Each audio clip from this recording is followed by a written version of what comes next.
are also complaining behind me. Wonder what's upset them. There's something that's obviously not right with them. There's a little chirping going on. It might just be a little territorial dispute. Sometimes the Franklins do get into a little territorial kind of battle with one another.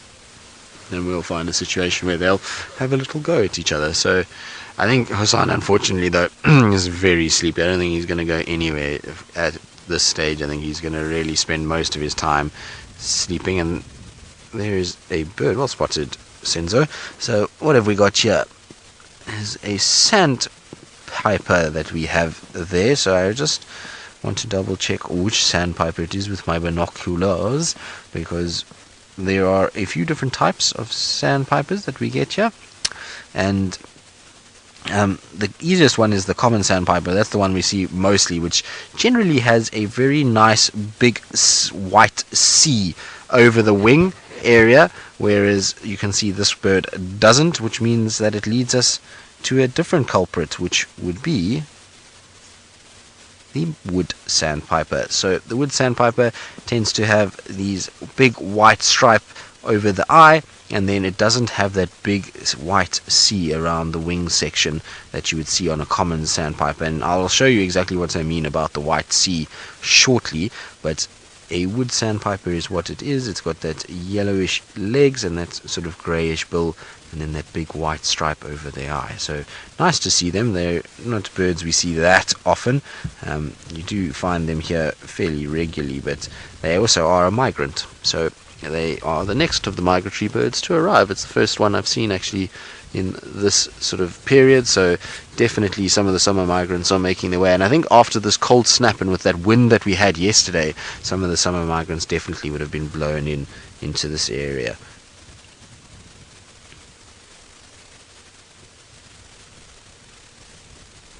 But very cool to watch them kind of going about their business along the edge of the water, and they do this fairly commonly. They kind of jump around all over the place and will basically look for any signs of little food items in the water, and they stick to the shallows. They don't generally go in too deep. It's only just enough to kind of cover their feet, and they're busy little birds. As you can see, the tail bobs and head goes all over the place, so they're constantly moving.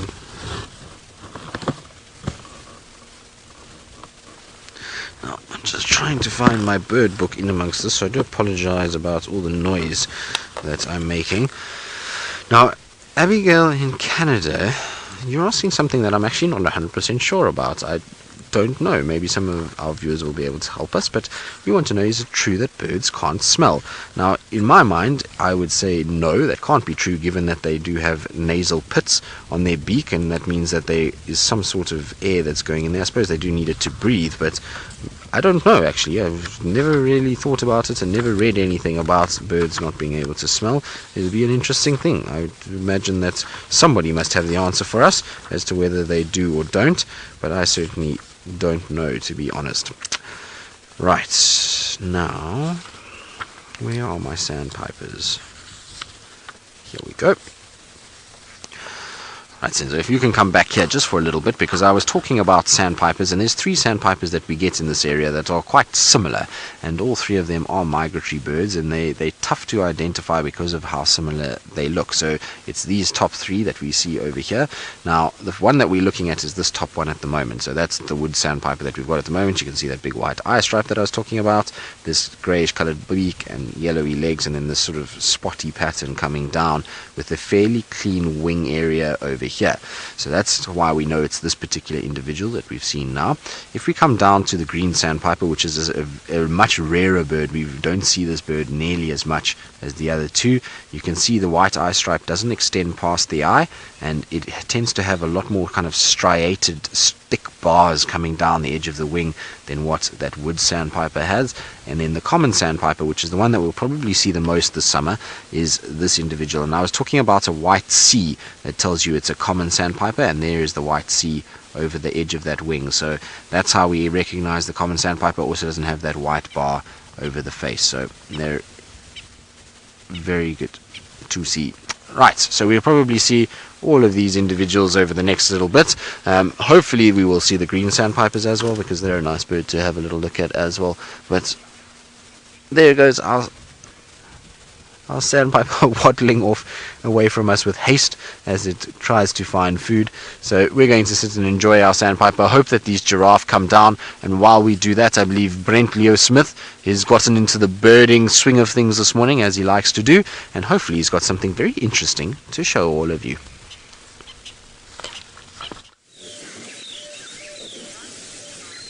Well, we're hoping to add a spotted cat of our own to the sunrise safari, and we're hoping to find a leopard.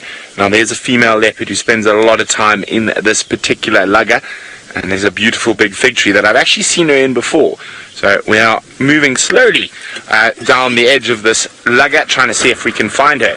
Now, Dave and I have been enjoying our breakfast on the move, and good healthy breakfast of apples. Now, quite strangely enough, it's a little taste of home, all the way from the Western Cape in South Africa.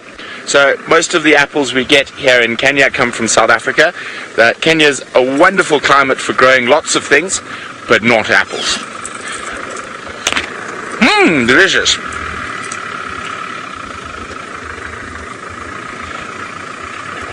Whoa. So I'm really hoping that we find this leopard.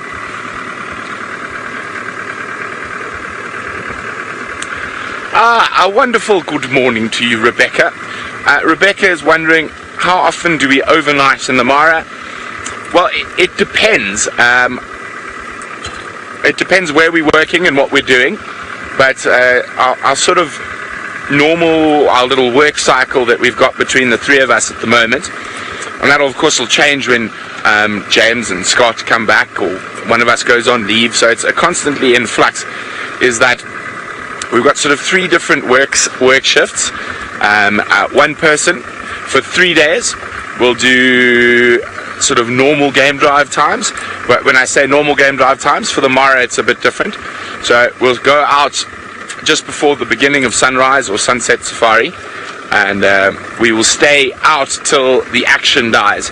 So quite often our mornings can end at 11 on that shift, or they can end at 9:30. In the evening is the same principle. If you have lions at the end of the sunset safari at sort of 7:30, you stay with them till they get flat, or you lose them. Now the other two shifts, the one shift is the afternoon to midnight shift, which Jamie has been on now, and that can change. So I mean, some of the afternoon to midnight shifts, because the lions are hunting, you carry on till 3 in the morning, but on the afternoon or the sunset safari into the night, you sleep the next morning. You get the morning off. And then there's the shift that we've been on, which, if we were in the triangle, is from midnight through to the end of sunrise safari, and those shifts really only work together when we're both in a similar area. But when on this side of the river, it doesn't really. We normally go out at about 4 o'clock in the afternoon. We get back to camp about 10, have some breakfast, have a shower, and then sleep through till about 3:45. Get up, have a shower, grab our food for the night, and head out again. So it all just depends where we are and what we're doing and what's happening. So it's a very pretty view. Some zebras heading south towards Tanzania. I'm going to have another bite of my apple. Yummy.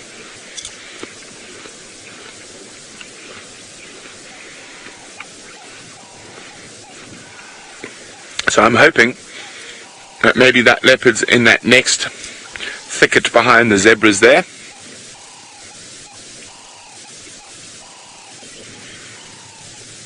Let's keep going, Dave.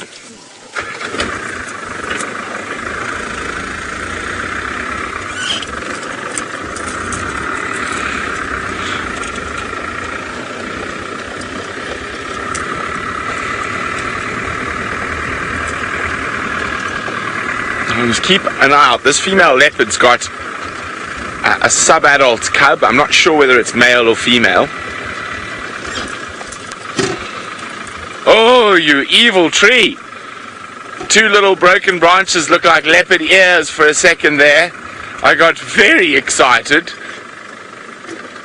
Our Thomsons Gazelle is you can almost see evolution taking place, particularly in the females with the horns. Yes, Alice, I've got you. And with the horns, you can see that they're slowly becoming absolutely redundant. And you'll see on the females, that's actually a young boy, that the horns are becoming really wonky and sort of fall across and disappear. So slowly but surely, the female Thomsons Gazelles, because they actually have no use for their horns. The males will retain their horns because they have a use in terms of fighting and winning rights to females, whereas the females don't use their horns for defense. They use their horns. They don't use their horns for anything. So a Thomsons Gazelle's main form of defense is their speed and their quick feet. They can change direction very easily. So that's what's happening with Tommies, and you can actually just see, if you have a closer look, I'll try find some good examples of it this morning, about how that Thomsons Gazelle's horns are actually becoming completely redundant, and it's a perfect example of evolution having place.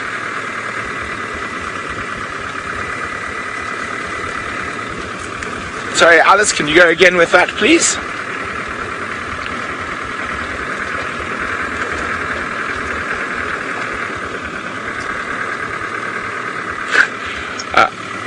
R.L. Moore says that Tommies trot just like a pony.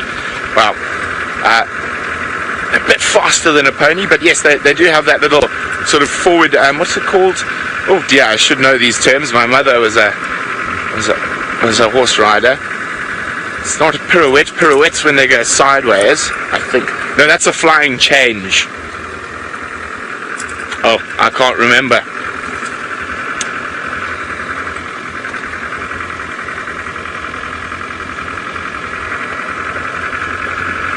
Okay, for some reason, very strange. Alice, can you go?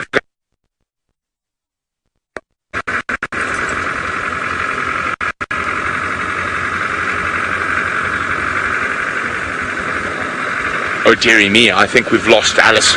We're flying rogue, Dave. What should we do? Our final control can't tell us what to. No, of course I'm only joking.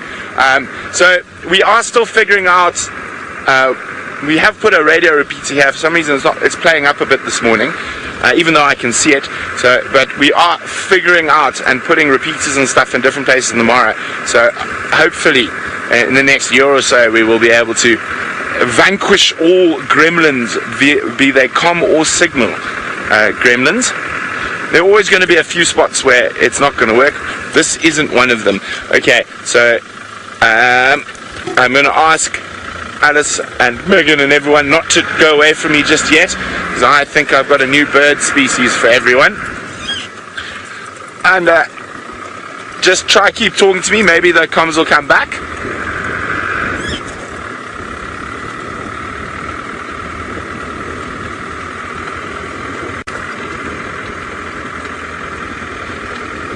Oh no, don't go that way. Where did it go? I saw it. Where did you go? Not the Rupel starlings. Where did you go? There. Oh, darn it. Okay, I've got it. Let's go back. We should get a gap through there.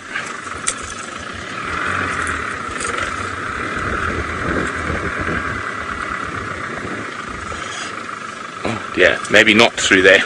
Let's go around to the next spot. I think it's one that a lot of people will be very excited to add to their Mara bird list.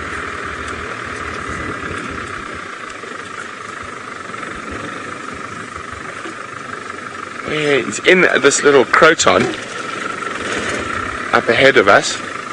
Definitely didn't fly out. And let's try some bird trickery.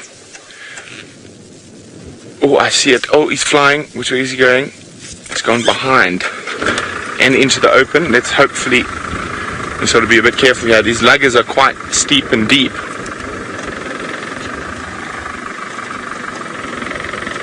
Who is it? Okay. So Dave, just try through that gap there. And just make them out. Break the dead branch. Come on, fly towards us. Ah, there we go. We've got Alice back, as I say. It's quite strange. You see him. And you just have a look here. Maybe I can go a little bit more forward. It's a big deep drop in front of us. Will we fall into it? No, we will not. Okay. So there, Dave. But through the leaves, he's behind. He's through. So a little bit to the right. Of course he's through the thickest patch. There's a white-bellied go-away bird. Let me try some bird trickery quickly. Or was it the bare-faced? I can't really see it too clearly. But let's try get him out into the open with some trickery. You see him moving there, Dave? Okay. We'll get him. Don't worry, folks. We're going to get him now.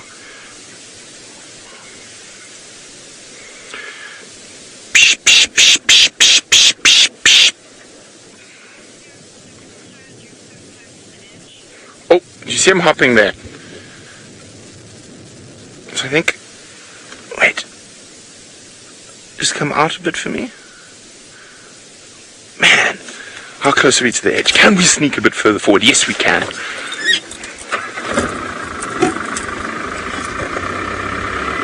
Don't you dare fly. Oh, there's another one landing there. Oh, hang on a second. Okay, you should be able to get him now, I think, Dave. There we go. Drop. There we go. Zoom. You got him. No. Did he fly? Oh, you evil creature. Evil creature. So it was the bare-faced go-away bird. You got him. Well done, Davy. Here we go. A bare-faced go-away bird. Yay! Success! It's got a similar sounding call, but not quite the same as our... Oh! He goes, go-ah! It's a fancier go-away bird. He speaks in a highfalutin accent. Go-ah! Go-ah! Not like ours, he goes, go-away! Go-away! Well, anyway, luckily we did get to see it, so I'm going to send you all the way back to Djuma while we keep searching for leopard around this lugger. So let's go see what my good friend Tristan is up to. Well, I'm just sitting still with Hosana. I've been trying to leave him for the last little bit, but we had a giraffe walk past. Now we've got baboons busy walking past. They're up on the mound in the distance there. You can see there's some on the tree pulling each other's tail. Look. You see how ridiculous that is? There was one hanging from the tail of another one. Just like naughty kids. So they've just come past as well. And they shouted a little bit at Hosana. I don't know if they could see him, but they were shouting at him nonetheless. And they were making a bit of a noise. And Hosana just is lying exactly where he was. He hasn't lifted his head at all. Hopefully these baboons move past and they don't come down to the water and actually chase him from where he is right now. So he's just watching them. The giraffe also moved exactly the same way as what the baboons did. And in deeper to the thicket. And then there was some nyala that was starting to slowly but surely come closer towards him. But then when the baboons shouted, the nyala got a fright and they ran off as well. So it's been a busy last sort of 5 minutes around Twin Dams. There's been lots of different things going on, from baboons to giraffe to leopard to nyala. It's all kind of been happening, which has been really pretty crazy. So it's been nice to kind of sit here for a little bit. And now we'll carry on. I just wanted to see what the baboons were going to do, but they're moving off and northwards. I think they're going to come and they probably smelt Amanda's breakfast, and that's where they're off to, is to go and try and find that. Now apparently Lou says there's more alarm calls from baboons on Gari Dam, so we'll slowly head up in that direction and see maybe if there is some luck, and also maybe onwards towards the Hyena Den. So while Hosana's still curled up in a tight ball, I just wanted to see what happened with the baboons and whether or not they chased him and gave him a hard time, or if they were going to move off and they've decided like they've moved off and gone away from him. So we'll leave him there, and we'll probably have him this afternoon, I would imagine, as well, given that he's still sleeping in that area. Now I'm gonna try and head northwards.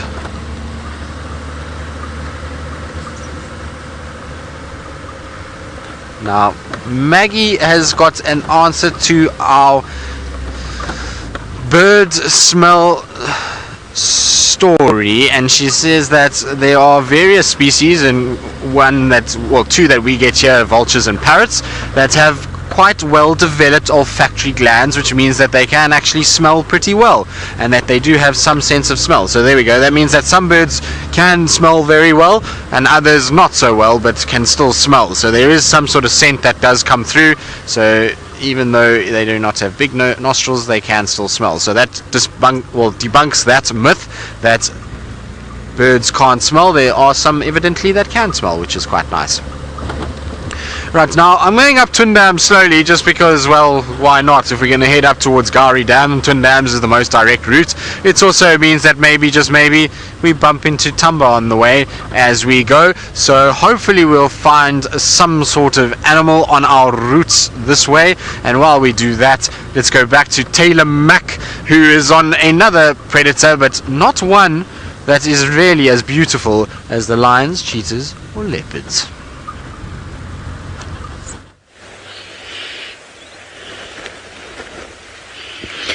Look who we found beached up on the banks of the Mara. Oh wow, Craig, look how fast that crocodile's going.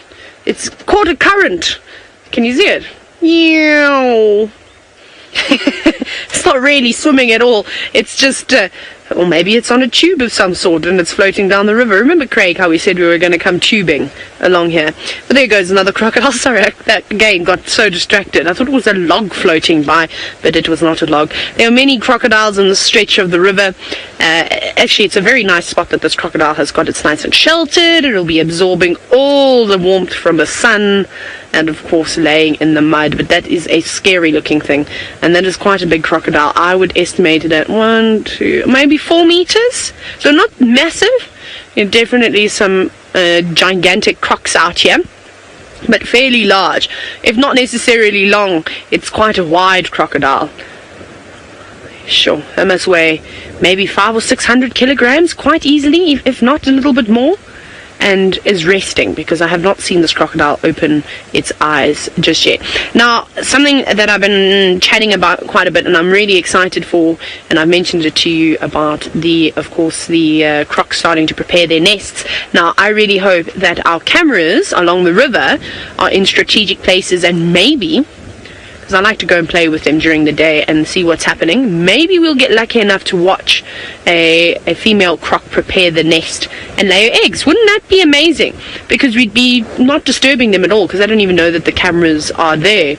I think that would be very interesting behavior to watch. I don't know if Brent has maybe seen it before. I haven't. I don't think Jamie has. James, I'm not sure. Scott? I don't know, we'll have to ask them though. But I think it's a very rare thing to see, other than if you know where their nesting, regular nesting sites are, and you've put cameras there before. I don't think many people have seen it happening right there and then.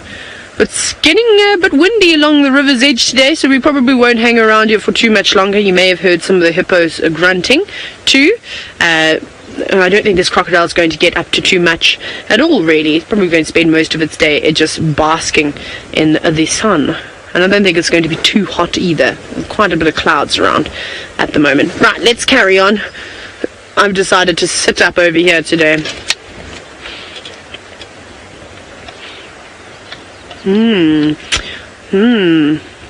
Mr. P, you've stumped me again. Wondering if crocodiles all over the world are the same species. I don't think so. Maybe they're subspecies of one another, but I'm not sure. I'm trying to think how closely related the saltwater croc and the Nile crocodile are. That'd be quite interesting. Let me jump down and actually get into my sea. I don't have a reptile book on me either. I shall do some research, and then we shall come back to the crocodiles this afternoon, and we can talk about it then, because I don't actually know, to be honest. I've only ever seen an alligator very quickly in the States, but like from far away, so I don't know if it really counts. And then I have seen many Nile crocodiles. I have not seen a saltwater croc that, for instance, you get in Australia. So I'm not so sure, but the saltwater croc though and the Nile crocodile look fairly similar. It'll be quite interesting to find that out. I was reading an interesting article though about Nile crocodiles, and I can't remember what I was reading about. I read it at 2 o'clock in the morning when I couldn't sleep, and I've completely forgotten about it. So I'll find that article again and let you all know this afternoon. Right, off to the next crossing we go.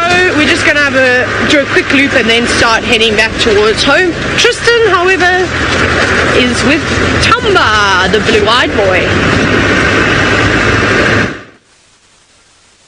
We are. So there we go. We're driving northwards on Twin Dams, and this is where the monkeys were alarm calling, and there's our little boy tucked into some very thick grass, and he's looking very sleepy and sorry for himself. Shame, are you also cold? The two boys this morning are in this sorry state, actually. They both are in the same way. We're kind of tucked in and rounded up and sort of trying to stay nice and warm on a coolish morning. So both of them are not far from one another, but still in the same kind of pose. It's quite funny actually to see the two of them. But little Tumba, you can see his little green eyes opening every now and then. Maybe if I just roll slightly forward for you, Senzo, so that you don't have that grass in your way. We're just trying to go forward slightly. Now Rusty's obviously squeaking, but there's his beautiful green eye that we know of, and he's just curled up, and he's in the same area once again that we've been seeing him the last few days. He's in a very similar place. It seems as though he has not moved from this section, and I wonder, shame, if he's waiting for Mom to come back and get him, and that's why he's patiently sitting in the same place, not moving around. And yet, well, we know Mom is on food and has not come here, so she, I don't think, is too concerned about him anymore, and has decided that she's going to start the separation process. I would imagine she'll come past every now and then, but I don't think she's really too worried about looking after little Tumba anymore. I think she's leaving him on his own to fend for himself now, and it's going to be a tough time of it. We know that little Hosana had a bit of a sort of wobbly couple first months trying to get things going and trying to find his way and to see how it is to be a male on your own. And well, I think Tumba's going to have a very similar situation to Hosana. It's going to take him a bit of time until he's going to be hunting big animals, and he's going to have a tough time of sort of working out where to go and how to spend his time. But the nice thing is that he's here on Djuma, and that means that I don't think he's going to move around too much off Djuma, and we'll probably have him most days, I would say, for the next couple of weeks, unless Thandi comes and fetches him. You can see not quite as full as what Hosana is. He's got a little bit less of a tummy on him, so he's a little bit on the skinnier side, and that will be the case for the first little bit. As he kind of works out what he's got to do and how he's got to go about things, he will be slightly on the skinnier side than what Hosana is for now. But that will change once he works things out, and the fact that he's caught a scrub hare already, and he kind of roughly knows what he's doing, and he's starting to stalk warthogs, and he's starting to stalk nyala and all these kind of things, he will eventually find a way to find food and to be able to get himself some sort of a meal. So he's going to be just fine. I think he'll survive off everything else until then, but really nice to see the two of them so close. And they've spoilt us. These two boys have been our savior, really, and they've provided ample amounts of time with them. We've seen a lot of very special sightings with both of them, and they have been the source of our leopard luck, really. If we think about it, we have seen a lot of individuals, but these two have been the main stars in our sort of cat streak that we're on here at Djuma at the moment.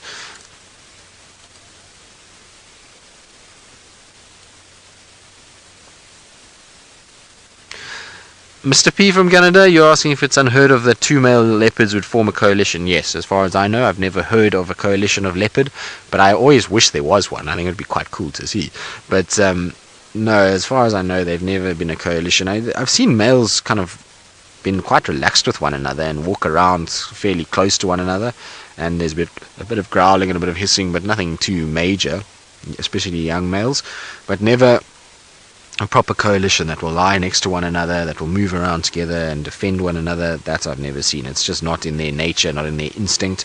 Their instinct is to be solitary individuals, and so, you know, if you think how many male litters have been born where it's brothers that have stayed together all their life that separate, it's just innate in their instinct is to separate off and go on their own. So, nope, not as far as I know. It would be cool though. Imagine Hosana and Tumba was our first leopard coalition. That would be awesome. I think they would be a serious coalition. They'd be both big boys, and the dark eyes and light eyes would really, the ladies would have a tough time to choose between these two boys, and it would be quite interesting to see what would go on. But in all likelihood, no, they're not going to really go after one another. Now, since I don't know if you can get this little bird that is right next to me here, that's very cute, and they're not a bird we can get on camera very often, but just here, oh no, it's jumping around all over the show, but it's still there. It's just going to be tough to get on camera because of all the branches that are in the way. Has it flown away? No, it's still there. There it is. So just bouncing around in this tree is a long-billed crombec. There it is, bottom right. There it's coming into the middle. So there's a little long-billed crombec that is jumping, and they're not easy birds to get on screen because, as you can see, they sort of bounce around between trees, and they're easy to identify because of that orangish tummy, and then really kind of a lack of a tail. They really don't have much of a tail at all, and a very distinctive little call. And it's coming out slowly but surely on the left side of the tree. Hopefully it will bounce its way into a bit more of an open clearing. There it goes. It's just on that branch, that big thick branch there. There it is. So you can see there's really no tail to speak of on that bird. It's a tiny little tail, and why I was saying it's difficult to get on camera is because look at how it bounces. It just doesn't sit still for more than 1 second. It's really kind of sits on a branch and then off it goes onto another one, except when another bird calls, then it stops to listen, and there we go. That's at least a better view of our long-billed crombec. Beautiful little birds, like I say. Nice, very nice. And this is the thing, when you sit with animals and you sit for quite a period of time, this is when you'll then find little birds coming in and spending time around you, because you become almost part of the scenery, and they get a lot more relaxed because you're not moving around too much. Of course, Thamba, he's really not interested. He's just, I'm not going anywhere, I'm in a ball, I'm sleeping. You guys need to come back later if you want some sort of entertainment. So I don't think we're going to spend too long with him, just given that the view of him is not very good at all, and he's really very, very sleepy at this stage. Now, one thing that should be sleeping at the moment that doesn't seem like it is sleeping is a pair of birds that Tayla McCurdy has, and we see them sometimes here, very seldom, but I'm quite excited that she's seeing them in the Mara. I think we might have a new bird for some of you. I can't ever remember, well, too many presenters talking about Timox Corsas, and that's what we've got here. We've got a pair of them running along the ground, making Craig work, because they're fairly quick on their feet. Look how they shuffle about. They're lovely birds. I used to see plenty of them in the Eastern Cape, and then also in the Southern Sands. We would see rather large groups of them. And typically are monogamous, so maybe it was just a pairs that we'd seen in the same area. It's quite interesting to see, but I haven't seen them for a while. I don't think I've seen them while on drive at Djuma. It's been at least a year or so since I've seen these birds, but they're very pretty in terms of their coloration. I like the little white band that they have around their head. It's just a pity that they've moved so far away from us now. But maybe we get to see some more. I'm sure they're fairly common around here. There's this open areas that there are plenty of, especially along the riverline, is some of their favorite habitat. So quite cool. So if it is, goodness gracious, if it is a new bird for you, let us know. Hashtag Safari Live. What number it is on your Mara list of birds. And there they go, catching insects. That's what they mainly feed on. They go after any little insects. There seems to be lots of grasshoppers around at the moment, but I'm sure the midges, because they're here in the thousands, they'll probably be feasting on them too, maybe at dusk and dawn when they're most active. But for now, they're racing around. Look how quick they go. I'd be interested to know how quick a Timox Corsa can run. I don't know if anybody has ever recorded that speed. I've never come across the speed at which they can move. They can fly, of course, but they spend most of their time on the ground. They nest on the ground. They feed on the ground. You won't see them flying around catching their food at all. But very cool. Shall we continue? I thought it was quite a nice bird to stop and have a look at. See if there's anything else around. I'm completely shocked as to how quiet it is out here. Oh, cool. So it seems as though Brent may have showed you this Corsa or one of the other, I don't know how many other Corsa species we get in this area, but there are a few. Well, that's quite nice. First time I have seen them here. Right. Are you two boxing for real? Craig and I watched a serious fight this morning between Impala Ram. It was impressive. It was the most serious fight I've seen. Let's see what they get up to though. They look like it. They're of equal size though. Body mass and the size of their horns. One retreating or just watching where he puts his step back. Come on.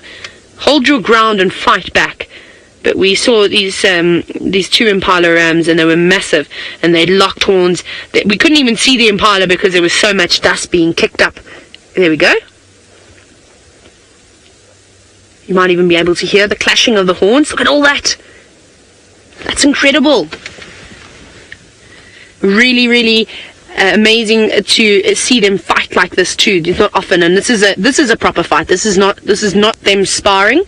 This is them saying, right, who is going to get this prime property up against the river line? It is a perfect spot. This is very interesting. And it seems as though the testosterone is peaking at the moment. They all started clashing heads, chasing each other around, making that gurgling sound, that interesting sound that comes from an impala. They are not happy with one another at the moment. Let's see if they do it again. That's very cool. No! Are they going to come out? It's just a small shrub. Hopefully they don't start fighting there. Keep pushing one another, please. A little bit further to the left. A little bit further to the left. Thank you, Impala. Let's see. We'll wait for them to do it once more. I'm sure they're going to clash horns again. There's quite a few females in the area. And they're obviously going after that.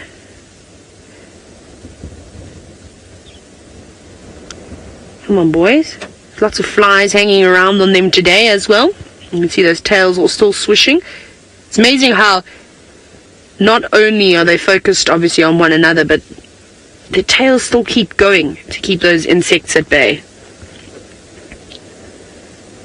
I would really love to see a Sabi sand impala standing next to an Impala ram of the Mara to be able to see how big they really are. Now, Starlight, you're wondering why they keep sticking out their tongues? A lot of animals do that when they're fighting, and they do this sort of neck stretching as well. I'm not sure exactly why the impalas do that sort of licking, whether it's showing an aggressive behavior, and then they also do that neck rolling too. So it's all got to do with the preparation of a fight and having a scratch at the same time. It's amazing how they can squeeze all the things. Let's see, there we go. That's what I was talking about. That's some neck stretching. Perhaps that they're trying to assert dominance in a different way over one another. Come on, boys. One more clash of horns. Just one more. They're tapping. And this will go on for ages until one of them either gets injured and says I'm out, or decides to completely become submissive and then run away. And he'll keep running because he'll be chased by the winner. There's no other big rams around. It's actually just them at the moment. And maybe they've been sizing each other up for quite some time. Look at them go. And this can be quite dangerous. Look how focused they are on one another. And there's some Thomsons Gazelle at the back. You know, there could be a leopard, there could be a lion, there could be a cheetah, there could be anything lurking in the background, and they every now and then they stop and look over their shoulder, but not very much. Oh my goodness, and there's a Thomsons Gazelle male chasing a female. It's all happening here today. This is so funny. He's obviously quite excited about her. Run, girl, you can do it. Get away from him. Off he goes to the grass.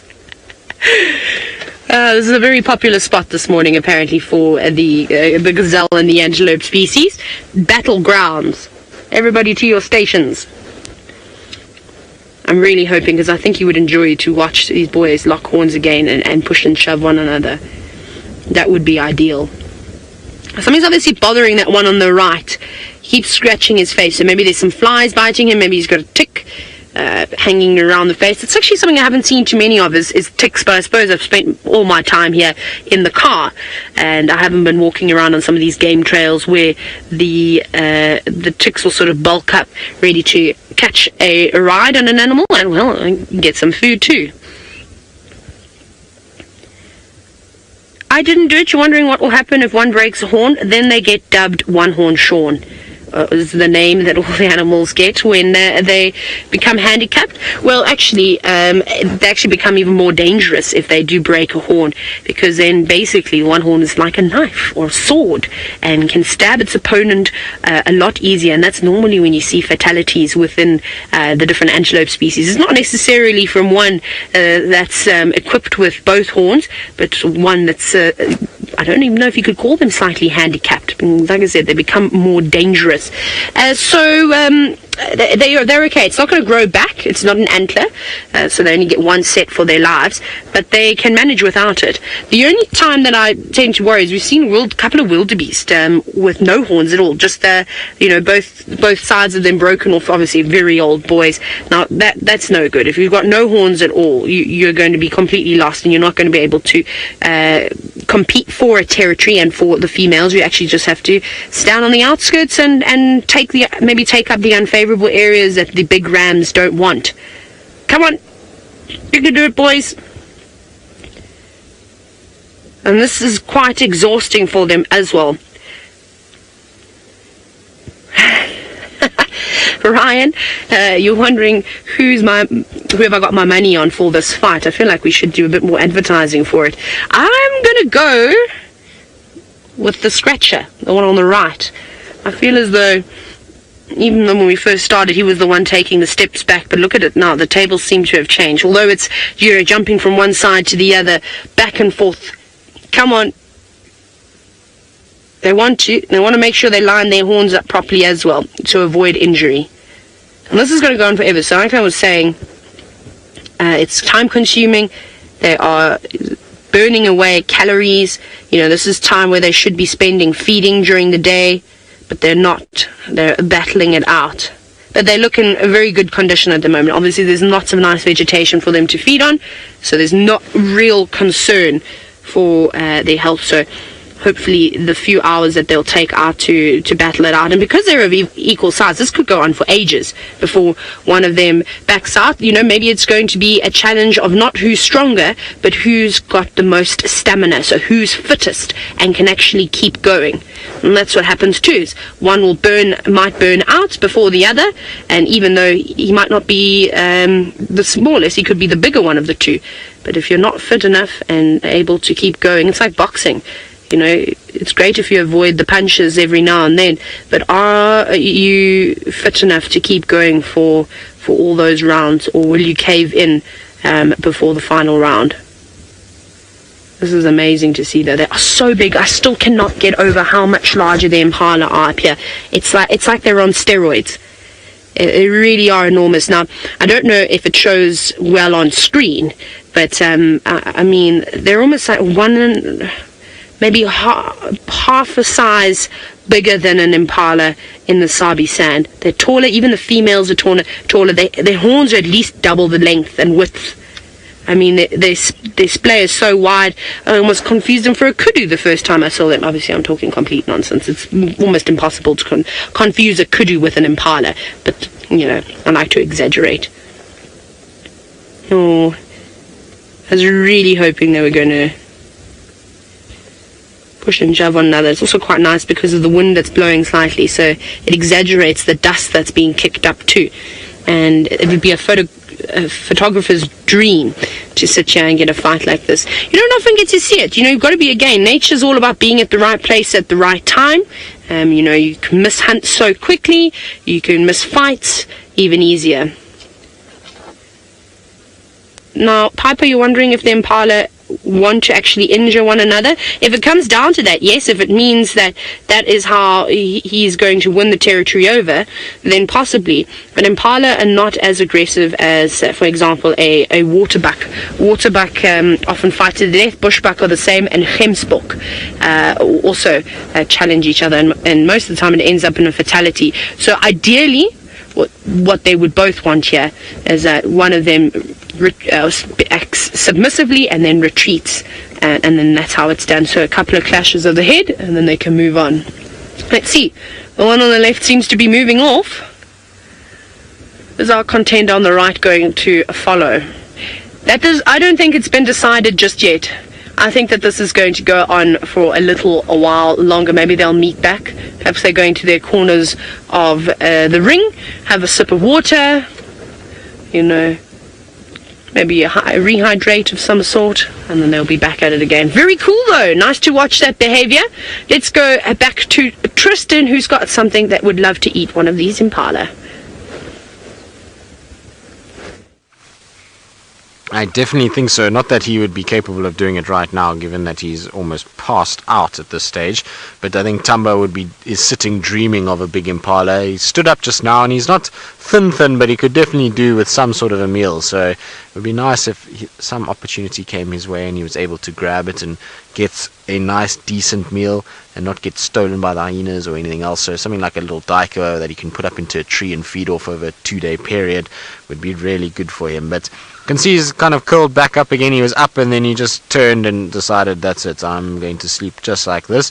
And so we've been thoroughly entertained by birds actually while we've been sitting here. I've seen so many different species of birds while we've just been sitting that have all come flying past us. It's been absolutely wonderful. I really have enjoyed it. We've had, chin spot batis, we've had red-headed weavers, we've had southern boo-boo, we've had yellow-breasted apalus, we've had all kinds of birds, just green pigeons. There's been all kind of things that have just been jumping around all over the place, and it's been wonderful actually just to sit in this little thicket and just see what's coming past us. Even though Tumba is fast asleep, so many birds around and so much life. When you actually just stop and look and listen, there's lots of things happening. So really nice to see. I'm afraid though, little Thamba is completely passed out. He's very, very sleepy. He's tired. He's not in any way interested in doing much, and it's much like Hosana was this morning. Both of these cats in weather like this are not going to be too active. They might have been quite active last night. That's why they might be quite sleepy. In weather like we had last night would have been good weather for them to hunt in. So you might find these two boys both were hunting quite a bit, and now this morning are just going to rest off before the afternoon comes, and then maybe they'll try and be a little bit more active this afternoon. So what I think we're going to do is probably leave little Thamba to himself and leave him to sit and just rest, and we'll come back this afternoon and try and have another look at him and see if he's active. But while we kind of move our way out of here, go check around Gowrie Dam and maybe towards the Hyena Dens, let's go back to, I think, the Impalas, which must be with Tayla, but I might be wrong. Good news, good news. I was right for once. The Impala that I put my money on actually won the fight, and his opponent went racing off in the opposite direction in the end, and this chap was gurgling away, and now he's chasing after this ewe, and I think he's hoping to mate with her because he's hot on her tail. Let's see, it might be quite interesting to watch, in fact. I mean, getting mating animals on camera is not necessarily the easiest thing. Again, like I just said, you've got to be there at the right place at the right time. Sometimes it happens too quickly. But he's won a sum of 2 females. Well done. I hope that was worth it. I actually thought there were going to be a couple more around here, but it seems as though he's only managed to grab 2 of them. Oh well. And then we've even, while he's not doing much at the moment, I think he's staring down, making sure his opponent isn't coming back. I'll show you quickly. There's a hippo who's also just come out of the water to see what was happening. I think that hippo is now on its way back and said, I've had enough of this nonsense, and that was not PG rated, what was going on, so I'm going to go back to the water where it's a lot more peaceful. Not after one last look at the camera. Not really going anywhere quickly, is it? Oh no, I think the hippo heard me laughing at it. I'm sorry. I didn't mean to laugh at you at the way that you were walking. I suppose it's a Sunday go slow today, isn't it? Now, this is what's actually amazing is the fact that this hippo is just, I don't even know what, podding along, but they can move so quickly when they want to. Those legs move, straight forward past one another. You're flicking your toes out. You're a very fancy hippopotamus, aren't you? You know what it reminds me of? It's like it's a hippo doing dressage. Maybe it will do some flying changes for us. What else are you going to maybe do? No, you're just going to keep walking, flicking your toes. And I am keeping an eye out on our Impala ram, but he's not doing anything at the moment. He's just looking around him. So cool to see these animals out of the water all the time. I really have missed it. I always used to tell you how I can't wait to see these guys out in the water. And during the day, at night they're a little bit on the nervous side. But when they can see you, like this one can see me now, and we're parked quite a distance away, giving it enough space. I'm very happy to just carry on with its day outside the water. Lara Moore, you said that they just walk so precisely. I suppose it's because their legs can't really go in any other direction. It's like they're on a tightrope and they're only allowed to move sort of back and forth, and that's it, can't really shake them out to the side. And that's what's so funny when they run, is basically it's the equivalent. I can't even get out and demonstrate to you, because it's always better when we do a demonstration, isn't it? And maybe in an area I'll be a bit naughty when there's also no hippos around, preferably, and I'll demonstrate what it reminds me of when they run. You're going to climb the termite mound? Are you going to use it as a vantage point? No. You're going to use it for a bit of cover, aren't you? There must be an animal pathway down there. Let's see if it carries on and heads back down to the Mara River. Don't worry, we're not going to harm you, and I'm not even going to start the car, because I know that it's going to bother you, hippopotamus, and I do not want to get on your bad side. From this distance, it's a bit difficult to tell if it's a male or a female. It could be either way at the moment. It could be a young male, could be a big female. Not too comfortable with us, though. Just keeping an eye on us. Which I suppose is the right thing to do, because that's what we would do if we were out here walking around. I'd be keeping my eye on the hippo.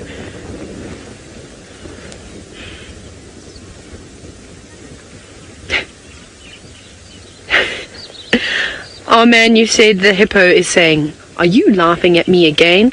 Probably is thinking exactly that, and maybe it's heard stories about me laughing at the animals and probably had enough. This one laughing at us. There's obviously a pod of hippos down there.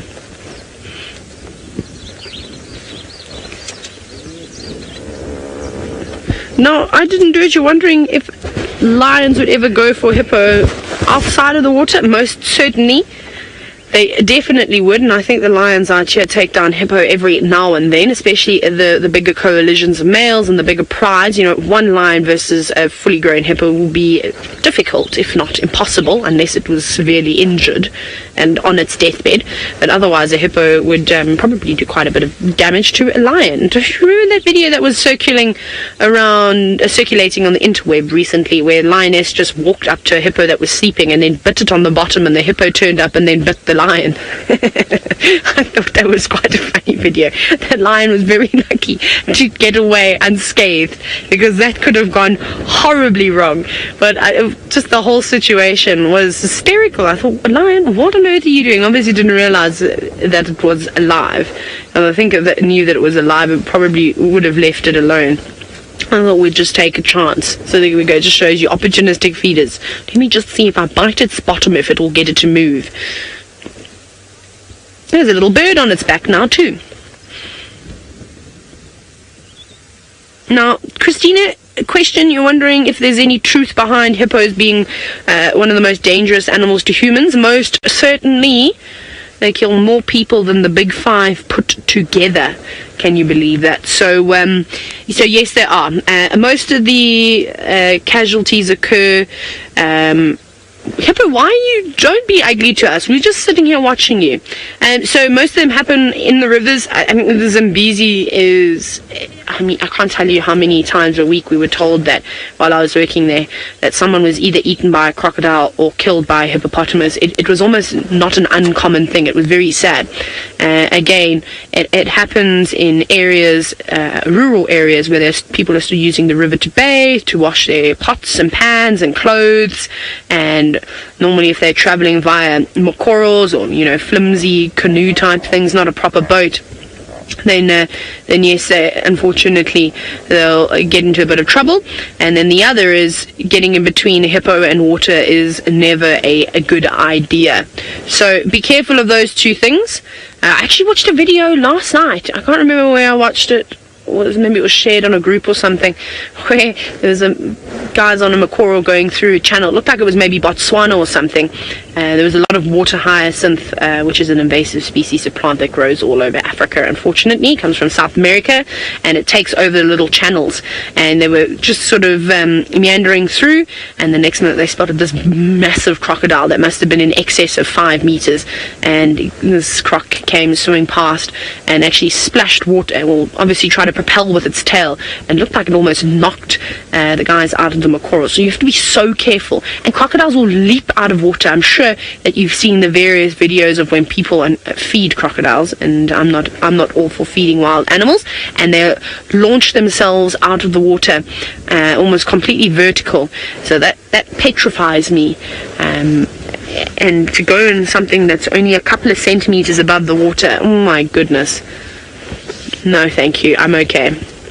Don't know what the longest would be, and that would depend on how far it's having to travel to find food. So if you find that it's a drought, and I've heard of stories of hippos traveling 50, 60 kilometers trying to find new water because all the rivers and all the dams and pans have dried up and there's no food around, then they'll just have to keep walking and walking and walking and hoping that they find new sources. So I'm sure they could go a couple of days, say, without being submerged in water or mud, and then after that I think they're going to be very weak, because if they don't have water around, there's probably not a lot of food around either, and then you'll find that might be so weak that a pride of lions or something could come around and take them out.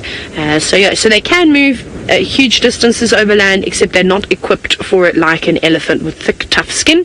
Very sensitive to the sun again. They need that water to help keep them cool. But very cool. Nice to see this hippo. Ooh, Chatty Meg, hello. Wondering how tall is the hippopotamus? I've never stood next to one, but I'm going to say shoulder height. I'm guessing now. We'll have to check in the book. I'm going to say between 1.3 and 1.5 meters. I would say that is the height of a hippopotamus at its shoulder. So they're not small creatures. And then lengthwise, 2.5 meters. I'm checking between 2 and 2.5 meters. It's a big animal. Especially when you see a big bull out of the water and walking right past your car. Then you really realize how big they are, especially when the hippo is longer than the width of your car. That's when you know. Right, but we'll let this hippo carry on with its day, and I'll pile around a dot mate with any females. How disappointing, but at least we were correct in that. Tristan is still sitting with a very sleepy Tumba on a very windy day. I wonder if he will wake up. Yeah.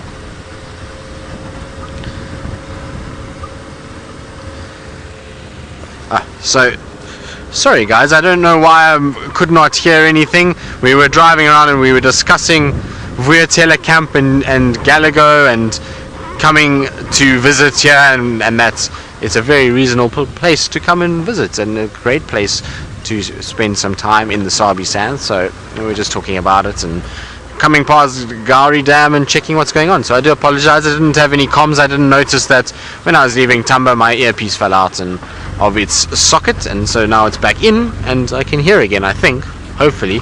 I'm not sure. It'll hopefully be the case. If I can't hear, well, Senzo will just have to communicate to me. But anyway, we are slowly moving our way northwards. We are heading towards sort of Gallagher Pan side. Apparently Lou said she had lots of alarm calls, so I'm just going to check around here and just see. You never know, maybe something's lurking. Also, it's en route towards the Hyena Den, which is where we're going to go and check just for the end of the drive. So that's where I'm slowly heading, just to see what's going on. Now, I did hear on the radio that there was apparently lions going up and down all around in Koro.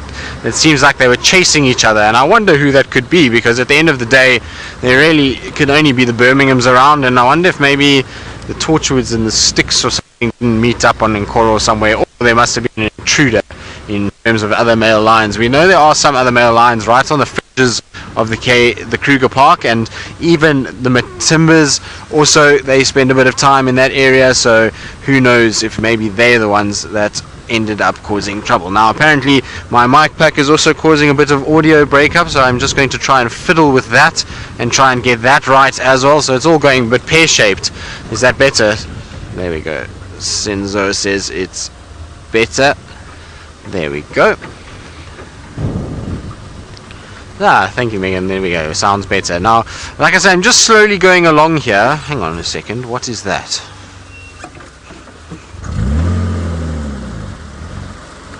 Oh, I saw some sort of line going over the roads, and I wonder if it's not a drag mark. Whew, difficult to tell. It's not a great place that we're in, but I don't think so. I think it's just the way when the rain fell that there was something. So you can see what I'm talking about, just going across the road. So in front of me there's this line that is just traveling straight across, and it could just be from the way the sand is kind of washed down and settled, but it's an unusual sort of track. I want to just check properly, but it's a hard area, so to see something like a leopard track is going to be very difficult, and actually it just looks like the way sand is kind of fallen. It also could be an elephant trunks track. I just need to check and make 100% sure. It comes off a pathway here, so I'll be able to check it fairly quickly and be able to know straight away if it is of any concern to us, or if it's just the way the sand has fallen after a bit of rain. No, it's just the way the sand has fallen. I'm looking here now on the pathway. There's no drag anywhere around here, so definitely not a drag mark. It just looks odd, and it's always worth investigating when you see that, because in areas like this it could very well be a place where a kill could have taken place, and they could have dragged around lots of dense thick bush around here. Also, the camp is quite close, and so you'll find often leopards would try and drag their carcasses away from the camp just to give themselves a bit more privacy and not have to be disturbed by staff and people in their rooms and walking around. So you find that they will move it if there is, so it's worth checking. But I think it's just from when we've had a bit of rain, there's just a slight wash and the sand has just formed an odd line, and because nobody's really been driving around here, there's been a lot of other stuff happening and not in this area, and so very few people have actually spent time here over the last little bit. Means that we've got a situation where it kind of looked a little bit like a drag mark but isn't one. But I still haven't seen any sign of any tracks that would have caused the baboons to alarm call or to cause the go-away birds to go crazy or anything like that. So I wonder what it could be. Maybe there's some sort of sign of footprint somewhere in this area that maybe we can pick up. I'm hoping to find a track somewhere, but if baboons and go-away birds and squirrels and the likes are all alarm calling, there is something that has disturbed them in this general vicinity.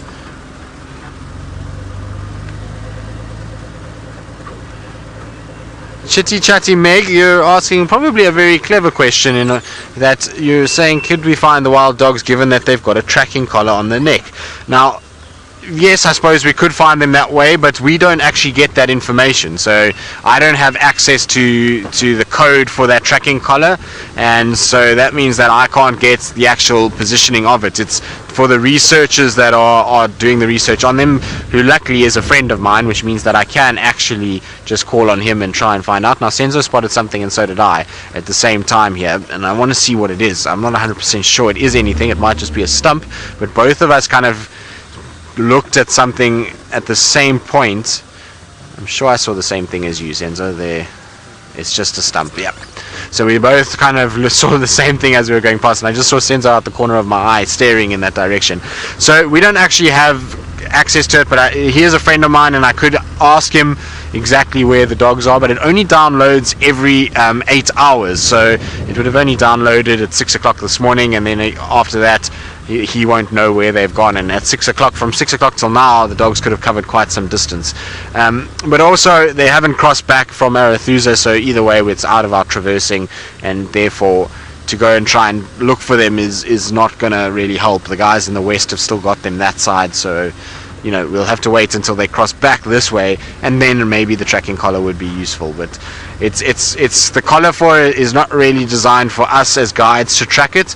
It's more for the researchers, just to keep tabs on exactly where these dogs are moving on a day-to-day basis, so just where they are on that day, and then they don't really worry about it from there. So the only time they'll try and call up the data on the collar is when they are trying to find them to vaccinate them, or to be able to dart them for whatever reason, to get the collar off, or to change the collar, or any situation like that. So we don't really have access to it, and it's part of the fun is to drive around and not know where they are. It's kind of nice to have some days where you're a little bit kind of unsure, and you go through this tracking process, and you sort of look around and check around and try and see if you can find these animals just by using a tracking skill rather than just a digital piece of technology. And I know it's much easier, and I suppose for a lot of things it makes sense, but it's just for me personally, I like the challenge of having to try and find it, and also just not knowing where things are. There's that element of surprise when you come around the corner and there all of a sudden is a pack of wild dogs. So that for me is far more rewarding than just checking up on a collar data and download and being able to then go and find it. And yet still no tracks for anything coming down towards that I can see. So I can't see any tracks from the dam side. I don't see any tracks from Gallego Pan side. So whatever it is, if there is an animal causing problems, it must be in the camp itself. And I wonder if maybe there...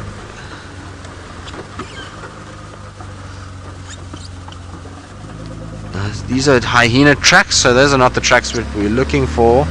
I was looking for hopefully leopard tracks here, but these are hyena tracks, so they're heading towards the den site. So I'm going to go around to Aubrey's den and just go and check if Gwen is maybe there and if the little ones are out. So we'll just take a little loop around and see. But I thought for a second, when you just think that you see a track, and I thought, oh, maybe it's a female leopard track and maybe we're in for a win here, but alas, no sign of anything that I can pick up. We also know that there was a leopard herd calling around this area, which typically should be Tingana, but I haven't picked up any signs of his tracks either on Vuyatela Access or Quarantine or the Dam or Mvubu or Gallego Shortcut. So I honestly have no idea where he's gone and where he was actually calling from. He's a bit of an elusive male sometimes. He can be in most random of places, so he could have been just north of Gallego Pan, and that's why I haven't picked up his tracks as yet.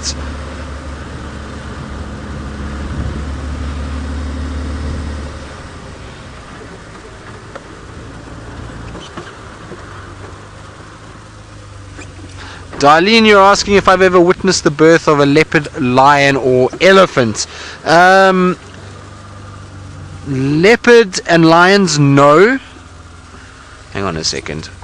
Leopard and lions, no, but elephant, yes. So elephants I have seen, but not leopard and lion, unfortunately. Leopard and lions tend to head into areas where they can hide out as much as possible and just try and get into a situation where they can keep themselves well hidden and that they can den and have some peace and quiet. So I've never seen it, and it's not something that I think many people have seen outside of a zoo environment. In the wild, it's very, very, very unlikely that you will find either one of those cats giving birth right next to you. It's generally they go into a thicket and they're going to try and hide out and try and get away. But elephants, most of their birthing, and the reason why we don't see elephants birthing very often is because they mostly birth at night. So most of their sort of calves come out in the middle of the night, and then they're moving by the next morning. So there is a situation where you will have some giving birth in the mornings, and the elephant that I've seen was in the morning, not in the evening. Now, I just heard on the radio as well, which is kind of, in a way, makes me a little sad because we're not going to be able to go there, but in a way happy, is that our 2 male cheetahs that we used to follow around Cheetah Plains have a big waterbuck kill on Cheetah Plains at the moment that they're busy feeding on. So that's pretty amazing, and it would be nice to have gone and seen them, but well, hopefully in the future, hopefully we'll get things right and we'll be back in that area and be able to follow our 2 males once again and see how they've been doing. But it's good news that they're on a waterbuck kill. That's quite a big meal for two cheetah.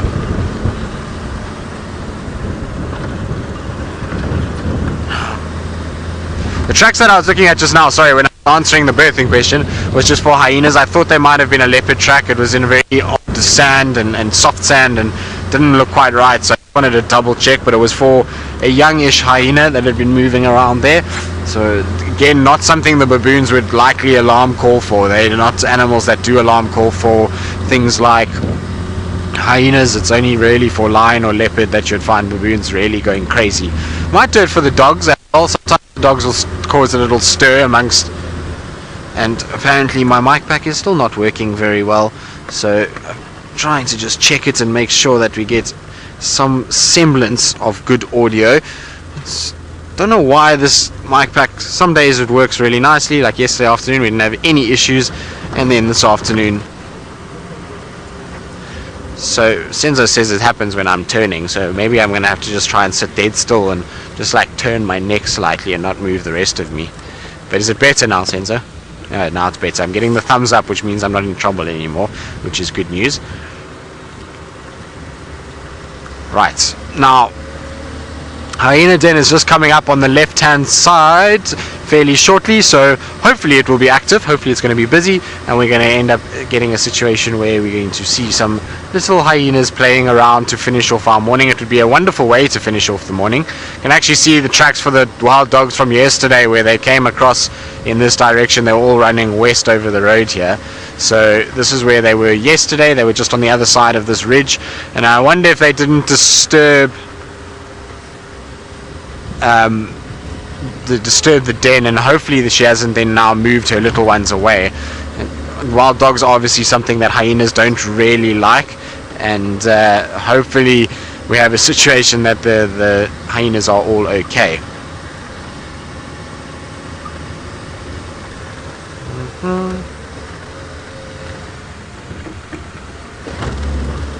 So I was just having a look there again. It's just lots and lots of tracks, and the dogs' tracks from far can be a little bit misleading, and you kind of have to double check them, but it's all their tracks from yesterday that I've been seeing. So I'm just keep heading up northwards towards the den. Like I say, the den's not too far away at all, and hopefully it will be active. I'm really looking forward to spending time at this particular den. That's why I really want it to be active, is because it's such a beautiful den. It's in a beautiful location, it's got a nice openness around it, and I just like it. I think it's a pretty den to spend time at, so I'm hoping that it's still around and still good, and that we will still at least have the hyenas here for some time to come. So somewhere around here should be the path in. It looks like hyena tracks on the road. Here it is. So definitely hyena tracks on the road here from last night, so hopefully they are here.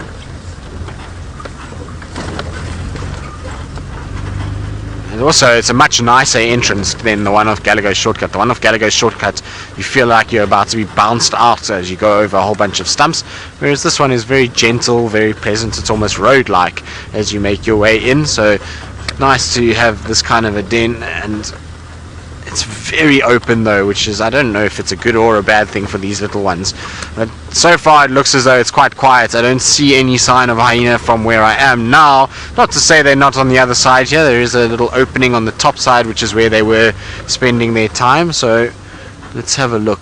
No hyenas that I can see. So Gwen doesn't seem to be home. It seems as though we have a bear den. We'll sit for just 2 seconds and just scan around. You never know. Sometimes they could be lying slightly further afield. They could be lying somewhere in the bush here, but I don't see any sign of them whatsoever. There's lots of signs in terms of tracks, but no actual physical hyena that is here. And I was saying earlier with this weather that I wouldn't be surprised if they are in. It's cold, and so the little ones being small, they want to stay warm. And we've seen both our cats this morning were curled up and in a tight ball and trying to stay warm, and so the little ones maybe have gone inside just for that warmth, especially with Mom not being here. And it seems as though there's no sign of Gwen, so we're not going to stick around too much longer. I've scanned around this whole area, no hyena, and with us coming in, Gwen generally is a little bit more on the kind of not skittish side, but the bit more nervous and attentive side. And so when she hears people coming in or cars, she tends to pop up her head. So we would have been able to see her really easily if she had been here, which she's not. And well, we don't want to stress the little ones out if they're in there without her, so we're going to leave the den to itself. Right, now let's turn quickly. Now, I'm going to slowly start meandering my way back home, given that the den site is not active, and I believe Tayla is racing back for breakfast, just like I am.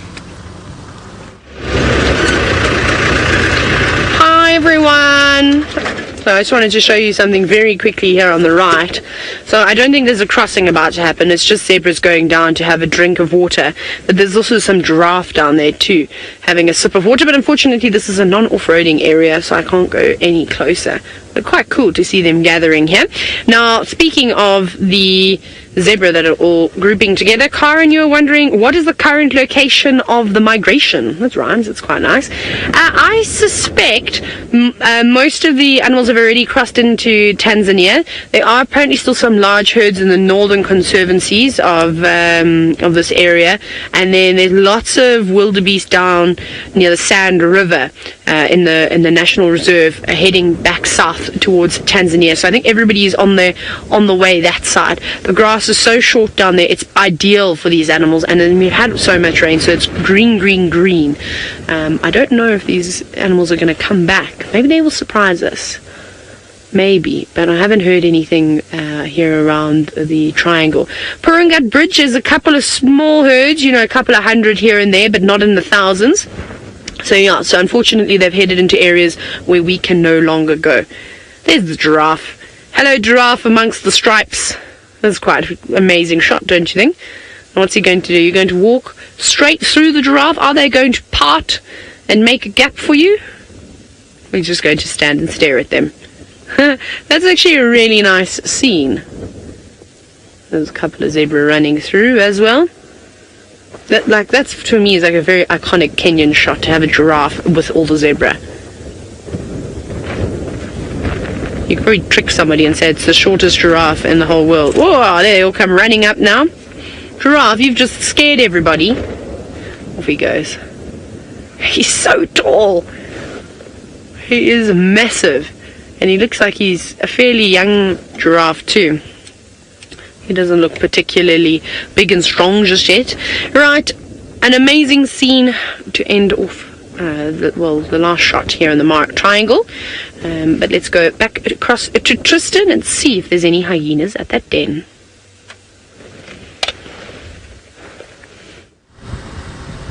No, as we saw just now, no hyenas at the den, so we've left the den and are slowly moving back towards camp. So we just hit a little bump on the way there. I was busy looking off to my right because I thought I saw something, but I hadn't, and we hit a little bit of a bump. Sorry, Senzo.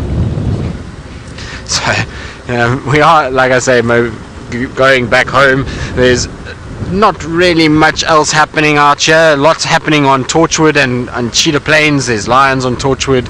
At one male lion on there, I think it's one of the Birminghams, I'm not sure which one, and I think the Torchwood Pride somewhere that side, and then the cheetah on Cheetah Plains. So it seems as though everybody is rushing off in those directions and going to go and look at those things. So Djuma is actually quite quiet now, which is nice. We've at least had though 2 leopards this morning, so we can't complain in any way, shape or form. Any day that you have 2 spotted cats is a very good day, I would say. I think so. Now, this afternoon I'm hoping that this horrible cloud cover and wind breaks apart and it starts to get a bit of sunshine, so that we can then have a situation where things will start coming out a little bit and heading towards waterholes, and we'll get maybe some of our big herbivores like elephants. I would really like to spend some time with an elephant herd, and we know that the two boys will be around, so we'll try and catch up with them a little bit later this afternoon as well, when it starts to get more towards dark. And I'm hoping then that they'll actually be a little bit more active than what we saw from both of them this morning, because both of them this morning were about as sleepy could be. And so hopefully this afternoon there will be some sort of sign of stirring and movement towards the time that it gets dark, and that's the idea at least.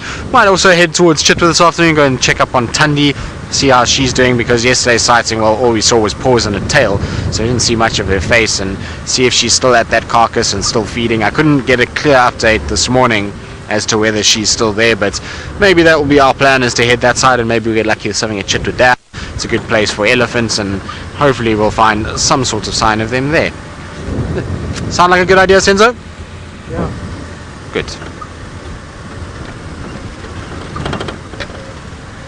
Heidi, the buffaloes are not back on Djuma, unfortunately, and we haven't seen any. Well, I certainly haven't seen any.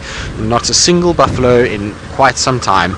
But they are all around us. So there are buffalo that have been seen a lot in Buffelshoek. Two really big herds have been seen there, and I believe there was a herd on Cheetah Plains, and there was a herd down on Hofmans as well, which is on the Male boundary. So they're all around us, and there are herds slowly but surely heading in this general area, and so hopefully we're going to see a sign of some of them coming onto Djuma.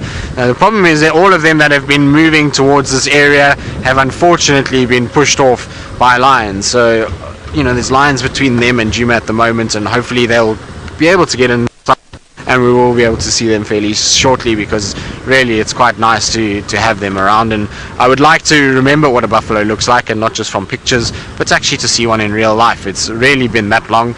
I saw one, and it must be over 3 months since I last saw them. Now my mic apparently is breaking up again, which, well, I'll try and have to sort it out, given that we are heading back home, and it's at least that time of the day where we are going to say goodbye, so I don't have to stress too much about it. I'll have to try and finish this afternoon and try and fix it before we head out. I don't know what it is with cables over the last few days. I've really had an absolute nightmare between earpieces and microphone cables. There just seems to be something going completely pear-shaped. But, well, if the cost of that is to see lots of leopard, then we'll take it. But it is that time, like I say, to say goodbye. We are going to head for breakfast on a cold morning. I'm sure Senzo would love a cup of coffee, because he's cold in the back then, dressed like an Eskimo. And I'm sure Tayla McCurdy is already back at breakfast, knowing how fast she can drive. And hopefully Brent will also be home and having a bit of a snooze. So from both of them, and myself and Senzo and Megan and Lou in final control, it's been a wonderful morning. I hope you've all enjoyed it, and we'll see you this afternoon on our sunset safari.